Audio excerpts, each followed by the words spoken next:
birthday. Boo! Okay, so I didn't pelt my popcorn at the cinema screen, but this was exactly what I was thinking whilst watching Nope about 30 minutes in. However, this movie did show me something I had never seen before that I now call the two-face technique. One of the first stories to ever use the humble flashback, also referred to as an ellipsis, was Homer's epic poem, The Odyssey, in 800 BC. Bam! History. Flashbacks tend to be used to reveal an event that has occurred before the main story to help highlight a character or event of importance. They're a great tool to show rather than tell the audience about why something is the way it is. Jordan Peele has introduced what I believe to be a new way to use the humble flashback. So what makes the two-face technique different to your standard cheese on toast type flashback? In Nope, instead of showing us an important part of backstory, or worse, repeating an event from earlier in the film, Jordan Peele uses the flashback to explain a meaningful concept, creating two entirely separate plots that are deeply connected on a theoretical level. So, how does this work? Stage 1. Find a concept that requires explaining in your film for your audience to understand. In Nope, Jordan Peele has a serious challenge on his hands. For the audience to understand what is going on, Mr. Peele needs to explain how animals could potentially lose control and even become dangerous just by looking them in the eye. How do you convey this without an animal expert or scientist discussing it in a horrible fountain of soul-destroying, hold me back, I need to use a flamethrower type exposition, I hear you ask?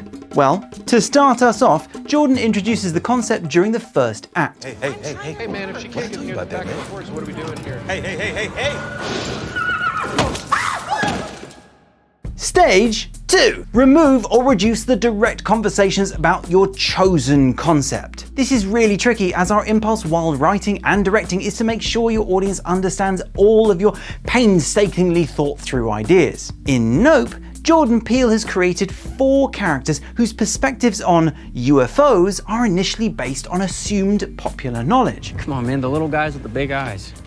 When Daniel Kaluuya's character works out that it's actually a creature, we expect a scene with exposition and discussing about what revelations that might mean and how this changes what they're going to do and so on. Instead, we get a simple, understated line. What if it's not a ship? Rule number 3. Give a non-lead character a back, forward or montage story which does not connect to the events or characters of your story. However, it does elaborate on the concept or theme more directly.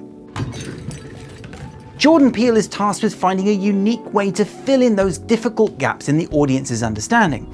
This information needs to include a sort of pattern or rule that the audience can recognize for this creature. This is where Jordan has evolved the flashback for the modern horror. He knew he had to convey 2 pieces of information to the audience so there was no doubt as to the danger of the creature. The first piece of information, looking at a powerful animal in the eyes, could be a mortal mistake. To ensure the audience doesn't just think that it's horses that have this trait, he needs to show another powerful animal reacting to a person's gaze as well. And 2, we may be smart, but that won't matter against a stronger, faster animal. So, he then chose whose story the flashback would belong to. I mean, it has to be someone's memory, right? Because it's a flashback. However, instead of linking the flashback to a moment in the protagonist's life, which would most likely mean more horses, he links the flashback to a sub-character. Boom. Jordan Peele reveals all the information needed in this sequence without connecting it directly to the events of the movie. A singular concept through 2 separate storylines. This is bold, confident filmmaking that makes us yearn for more information, engaging our brains and making the audience active in its pursuit for connections and information.